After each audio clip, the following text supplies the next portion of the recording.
What's going on, guys? Darnell here with Brown's Performance, and today I want to talk to you about, just getting involved with building a fuel system for your Subaru. First thing you want to do is figure out exactly what your goals are going to be, how much power you want the car to make and what fuel you want to run the car on. It'll make it much easier for you to make decisions like what fuel lines you want to run, what fuel rails, and what size injectors you may need. As far as injectors go, there's a lot of different brands out there, so the best thing we recommend is to reach out to your tuner to see which injectors they prefer.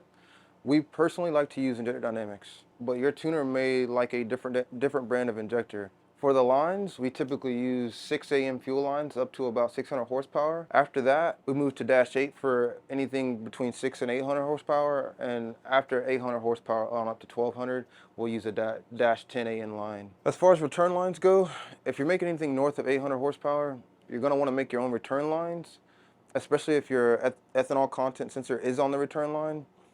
Mainly because you're going to want to be able to bypass that sensor as well, so you'll be able to have fluid flow through it and kind of have a route around it. Because with a Dash 8 line, if you neck it down to, I think it's a 3/8 on the ethanol content sensor, it'll kind of create a restriction flowing the fuel back to the tank. We like to run our fuel rails in series, not in parallel, mainly just because of the fact that it makes the system much more simpler to diagnose and fix if ever a problem arises. Another very important part of your fuel system is the fuel pressure regulator.